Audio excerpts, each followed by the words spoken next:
না, তাদের জন্য এই বয়ান অবশ্যই স্ত্রীর হকের মধ্যে আওতায় পড়ে শুধু বরণ পোষণ দিবেন, আপনি যা খাওয়াবেন তারে তা খাওয়াইবেন, আপনি যা পড়বেন তাকে তা পড়াইবেন, হ্যাঁ আপনি যা ব্যবহার করবেন, আপনি যা পছন্দ করেন স্ত্রীর জন্য তাই পছন্দ করবেন।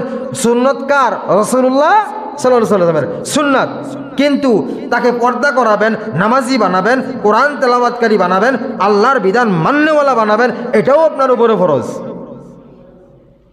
এটার জন্য তাকে কি করবেন? বলতে হবে, শাসন করতে হবে, চাপ প্রয়োগ করতে হবে। আবার বেশি চাপ প্রয়োগ করা যাবে না, বেশি চাপ প্রয়োগ করা যাবে না, বেশি নয় কিন্তু আস্তে ধীরে চাপ প্রয়োগ করতে বলেছেন রাসূলুল্লাহ সাল্লাল্লাহু আলাইহি ওয়াসাল্লাম, যে তোমরা স্ত্রীদেরকে শাসন করবে, তবে হার্ড নয়, রিল্যাক্সে, আস্তে ধীরে, একদম অল্প আকারে। বেশি চাপ দিলে তারা বাঁকাহারের তৈরি ভেঙে যাওয়ার সম্ভাবনা আছে। এই জন্য আমি ওই জন্ম প্রথম কাহিনীটা বুঝাইছি। কিসের তৈরি? তারা কিসের তৈরি? বাঁকাহারের তৈরি। আমাদের পাঁজরের হাড়গুলো কি বাঁকা না?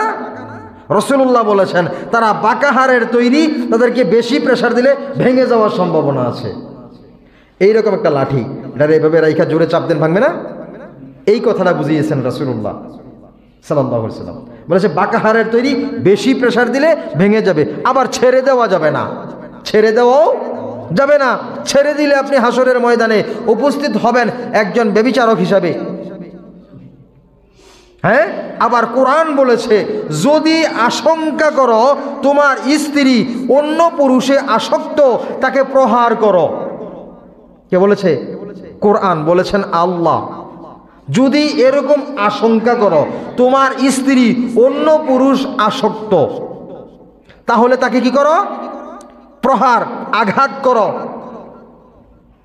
আঘাত করতে যেই আঘাত করার যেই আয়াতের তাফসিরটা, এই তাফসিরটা লিখতে যাইয়া মুফাসসিরিনগণ লিখেছেন এই আঘাত করার যেই লাঠি, এই লাঠিটা 1.5 হাত 3 হাত 5 হাতওয়ালা না, একটা মেসওয়াক থেকে অল্প 2 ইঞ্চি বড়, একটা মেসওয়াক থেকে অল্প একটু বড়। মেসওয়াক আমরা যেরকম ব্যবহার করি তার থেকে অল্প একটু বড়, এই রকম লাঠি দিয়ে তাকে প্রহার করতে বলেছেন। প্রহারটা করতে বলেছেন কোথায়? এখন মা বোনেরা শুনবো এই বয়ানটা শোনার পরে কইব হুজুরে কইছে আমরা মারতো। ভালো করে শোনেন, মারতে কই নাই, মারতে কইছি না, কইছি যদি আশঙ্কা করেন অন্য পুরুষের সাথে সে কথা বলে, যোগাযোগ করে, মেলামেশা করে, আসা যাওয়া করে, তাহলে এটার শিক্ষা আছে। আমাদের একজন পয়গম্বর আছে হযরত আইয়ুব আলাইহিস সালাতু ওয়াস সালামের জীবনী থেকে, আসেনি? শিক্ষা আছে, এটা আসতেছি একটু পরে। তো পুরুষের যে দায়িত্ব সেটা হলো কি, এইভাবে তাকে ফরজ বিধান আগে মানিয়ে নেওয়া, মানানোর চেষ্টা করানো, হ্যাঁ আল্লাহ তাআলার হুকুম মতো জীবনযাপন করার শিক্ষা দেওয়া, ওই রকম পরিবেশ তৈরি করে দেওয়া। আপনি আবার এমন কিছু পর্দাশীল আছে, আমি দেখেছি পর্দাশীল হুজুরের বয়ান শুনছে, স্ত্রীকে পর্দা করানো ফরজ, হুজুরে বয়ান করছে, এই বয়ান শুননা এবার যাইয়া বেডিরে যাইয়া পিড়াইতে শুরু করছে, অথচ পুরা বাড়ি খোলা বাজারের মতো। বাড়িটা কি বাজারের মতো খোলা, বাড়িতে যাইয়া পিড়াইতে শুরু করছে, বাড়িতে যেয়ে পিটাইতে শুরু করছে। পর্দা করস না, হুজুরে কইছে পর্দা করা ফরজ, তোর লাগে বলে আমারে জাহান্নামও দিব, তুই পর্দা করস না কি? আরে ওই লাঠিতে পিটাইতে শুরু করছে। আচ্ছা পর্দা কি হ্যাঁ করব নাকি পুরুষে? পুরুষে করাই দিব, তাই না? পুরুষে করাই দিব। করাই দিলে আপনি সিস্টেম দেখাই দিলে না সে করবে।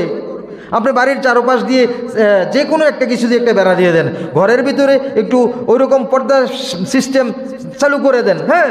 এরপরে চলাচলে যেখানে হাঁটা বাজারে যাবে ওইরকম আপনার কাছে বোরকা নাই, হেজাব নাই, নেকাব নাই, কিচ্ছু নাই, পোশাক নাই, আপনি বলবেন বাজারও যেতে পর্দা করিস, হবে? হবে না। আপনি ওগুলো ব্যবস্থা করে দিতে হবে।